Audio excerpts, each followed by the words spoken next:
સુરતમાં દક્ષિણ ગુજરાતમાં ગયા મહિને કમોસમી વરસાદ અને માવઠાને કારણે ખેડૂતોને તીવ્ર નુકસાન થવા પામ્યું છે। ખાસ કરીને ડાંગરના પાકને જેને મુખ્યત્વે સહકારી મંડળી દ્વારા પલિંગ પદ્ધતિથી ઉગાડવામાં આવે છે। આ પરિસ્થિતિમાં ખેડૂત આગેવાન જયેશ પટેલે મુખ્યમંત્રી ભૂપેન્દ્ર પટેલને પત્ર લખીને ખેડૂતો માટે સહાયની માંગ કરી છે। જયેશ પટેલે પત્રમાં જણાવ્યું છે કે આ વર્ષે માવઠાની વિધિ અને ઉકાળાઈ જળાશયના પૂરતા પાણીની ઉપલબ્ધિથી દક્ષિણ ગુજરાતમાં અંદાજે 80,000 એકર જમીન પર માવઠાની અસર જોવા મળી છે, જેના પરિણામે ડાંગરના પાકને ઘણું મોટું નુકસાન થયું છે। આથી ખેડૂતોને ન્યાય મેળવવા માટે ખેડૂત આગેવાને ખાસ કરીને સહકારી મંડળીઓમાં આવેલા ડાંગરને પ્રોત્સાહિત કરવા અને સહાય માટે 100 કિલો એટલે કે 1 ક્વિન્ટલ દીઠ ₹500 બોનસ આપવાની માંગ કરી છે। તેમણે પત્રમાં આ પણ કહ્યું છે કે આ સમયે વેપારીઓ ડાંગરના પાકને માત્ર ₹380 થી ₹400 ખરીદી રહ્યા છે, જે ટેકાના ભાવ કરતા પણ ઘણું ઓછું છે।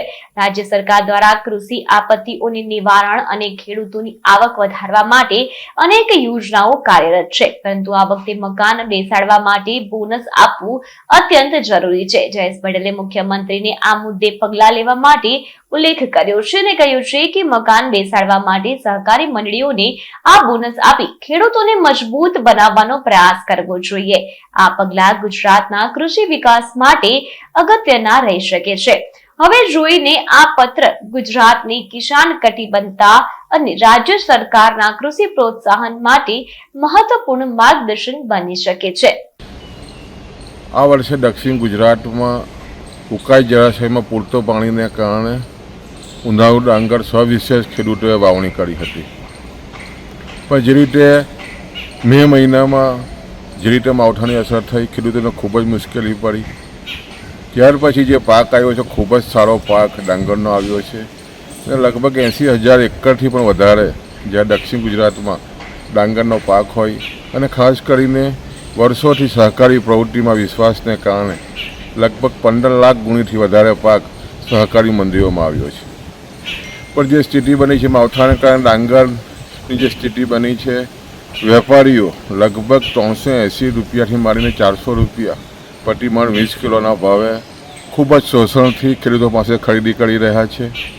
એને કારણે ખેડૂતોને ખૂબ જ મોટી મુશ્કેલીનો સામનો કરવો પડી રહ્યો છે। ખેડૂતો ખૂબ જ મુશ્કેલીમાં છે અને આવા સમયે જ્યારે સહકારી મંડીઓમાં પણ ખૂબ જ મોટા પ્રમાણમાં ડાંગરની આવક થઈ છે, ખૂબ જ નીચા ભાવ છે ડાંગરના, એવા સમયે ખેડૂતો સરકાર સામે અપેક્ષા રાખી રહ્યા છે અને એના અનુસંધાનમાં માનનીય મુખ્યમંત્રીશ્રીને મેં પત્ર લખીને ખાસ કરીને જાણ કરી છે કે જે સહકારી મંડીઓમાં ડાંગર આવ્યું છે એના માટે મુખ્યમંત્રી જે સન્માન નિધિ છે એમાંથી સવિશેષ ક્વિન્ટલે ₹500 જેટલી રાહત જાહેર કરવામાં આવે, પેકેજ જાહેર કરવામાં આવે અને એને કારણે ખેડૂત મજબૂત બની શકે એમ છે અને આવનારા દિવસોમાં ખૂબ જ ઝડપથી આ નિર્ણય થાય અને ખાસ કરીને જે સ્થિતિ ડાંગરના ભાવો જે નીચા જવાનું કારણ પણ જે બોઇલ ચોખા માટે જે નિકાસની જે 20% જેટલી કેન્દ્ર સરકારે જે નીતિ બનાવી છે એને કારણે પણ જે એક્સપોર્ટ થવું જોઈએ ન થવાને કારણે ખૂબ જ મોટી મુશ્કેલીમાં ખેડૂતો આવ્યા છે। ત્યારે